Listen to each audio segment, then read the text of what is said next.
The president of Kenya has sent in the military after protesters set fire to the country's parliament building. Violent demonstrations broke out Tuesday in opposition to new tax proposals.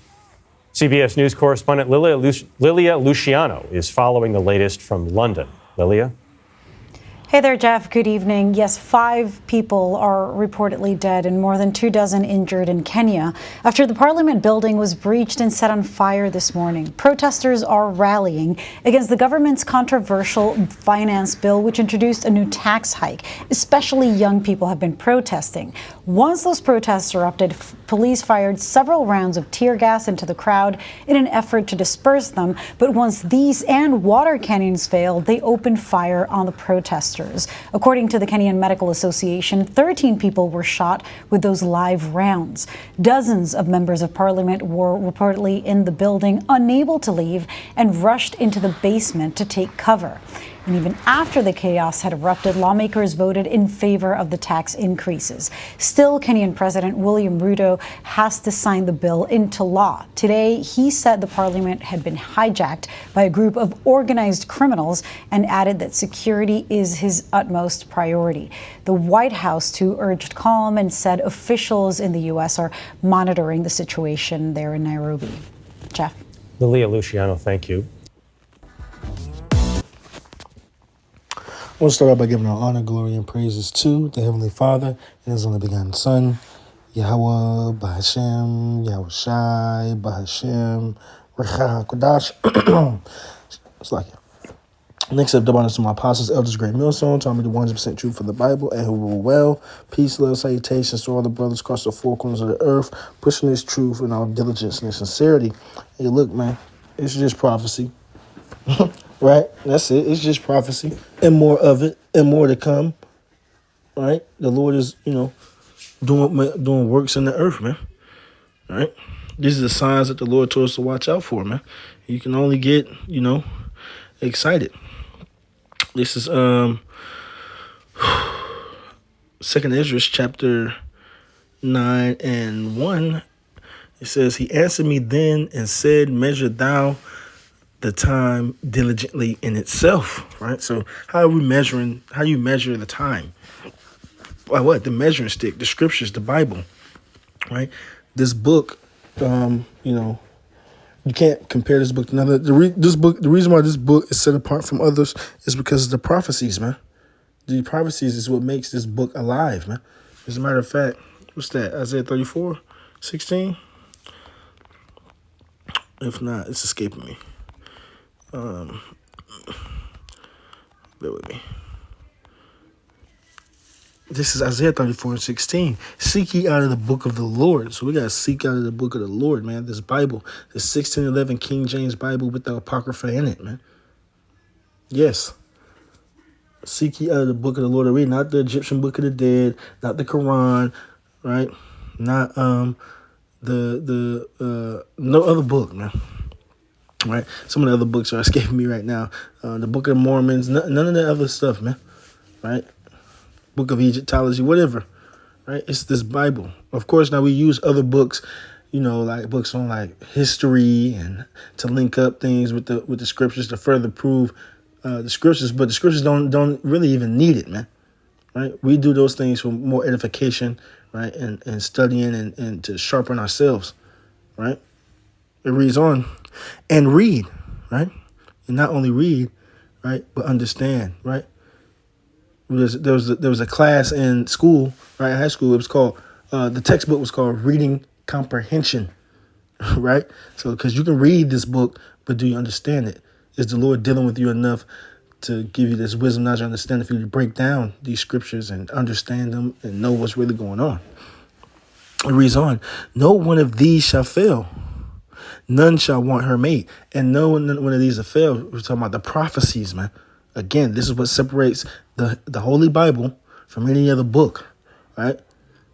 The prophecies that are written in it, right? And none shall want her mate. We don't need to link this book up with nothing else. We don't need the Quran. Read a couple things out of the Quran and then hit the Bible and then go back to the Quran and then no. It's thus saith the Lord, thus saith the Bible, man. That's it. It reads on, for my mouth it have commanded, and his spirit it have gathered them, right? So the point being, this book doesn't need, is good all by itself, man, right? But it doesn't hurt that, we get other books and we link things up to the scriptures. But the main point was that what prophecy is what separates this book from the others, man. That's what makes this book alive. These words are alive, man. Right? These words are spirit and life. Right? Where are we at? Salakia. Second Ezra 9. Yep. This is Second Ezra 9, verse 1. He answered me then and said, measure thou the time diligently in itself. Because when you read this chapter before, Ezra was saying, well, I see all the wonders, I see the things that you're going to do in the earth, but what time thou hast not told me, right? And that's us, right? The Lord revealed his secrets to his servants, the prophets, which start off with the apostles and elders of great millstone and all the sincere brothers on down, right? But he didn't give us no time stamp. He didn't give us no date. Oh, well, on this date, this was going to happen and that's going to happen. No. So how do we know? We're measuring up the prophecies that are written with what's going on in current time and real events, man, right? It reads on, and when thou seest part of the signs pass, which I have told thee before. So once you start seeing the signs, right, the prophecies taking place in the earth, then shalt thou understand that it is the very same time wherein the highest will begin to visit the world which he made. And that's how the Lord is visiting this place. We see it, wars, right? Civil wars, countries imploding on themselves, sedition among men, right? Going against the government fighting back. You just see they shooting live rounds into the crowd, man. They killed 5 people out there, man, in Kenya, right? Verse 3. Therefore, when there shall be seen earthquakes, right? Get the earthquake app, man. You'll see them all day. Right, it reads, and uproars of the people in the world, then shalt thou well understand that the Most High spake of those things from the days that were before thee, even from the beginning. Right, so this is prophecy.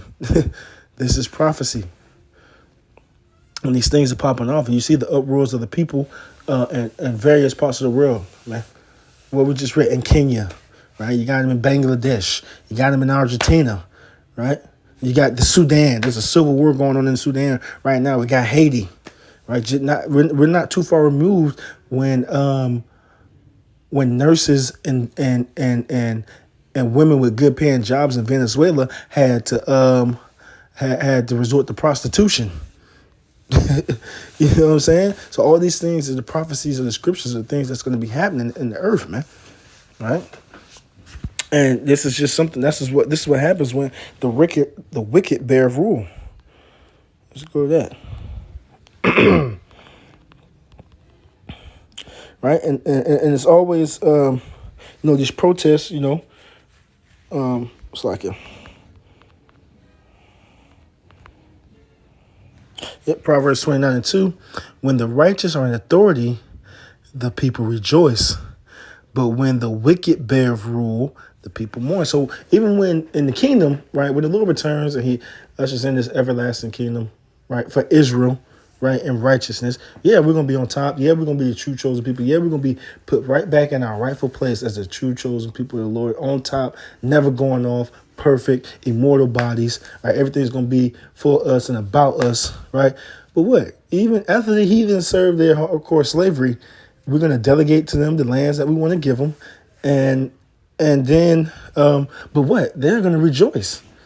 They're going to get, because they're going to have something that they never had under Esau, Edom. They're going to have righteous rulers, right? They're going to have righteous rulers. They're going to be eating real food, right? They ain't going to be eating no GMO foods. They're going to be drinking real water, no contaminated water, right? There ain't going to be no chemtrails, right? They're going to experience the world under rulership of how it's actually supposed to be ran. The earth is a paradise, man, but you can't tell it, right? If you look at the earth from like an aerial view, it's scabs all over the place, concrete everywhere. The earth is withering and dying, right? Because this devil is in rulership, man, right?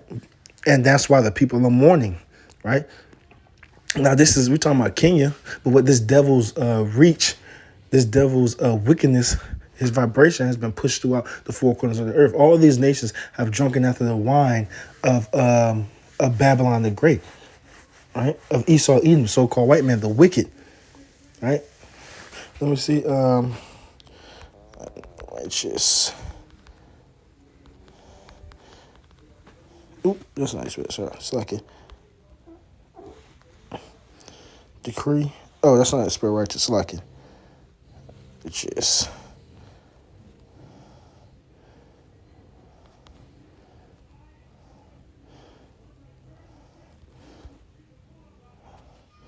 This is escaping me right now, but I know it's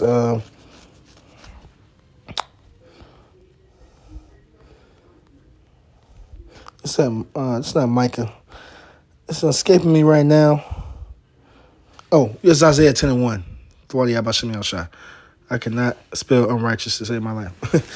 This is Isaiah 10:1. Woe unto them that decree unrighteous decrees and that write grievousness which they have prescribed, right? And we go into that, we talk about this devil, Esau, Edom, but these other countries are following after their footsteps, right? What are they doing? They protesting because the tax hikes over there in Kenya, over there in Argentina. They protesting because of this bill that was just passed. So all these uprisings of the people over there in Haiti, the militia groups and the gangs are jumping, are coming. Their gang wars are fighting over territory, but that stems from political things, man, right? So, this is what's going on because this devil is ruling unrighteously, right? And passing unrighteous. And that's going and whatever we bring out in these lessons about these other nations, best believe it's going to hit Israel. I mean, it's going to hit, because Israel is here in the Americas, but it's going to hit America the hardest, man, right? That military state, right?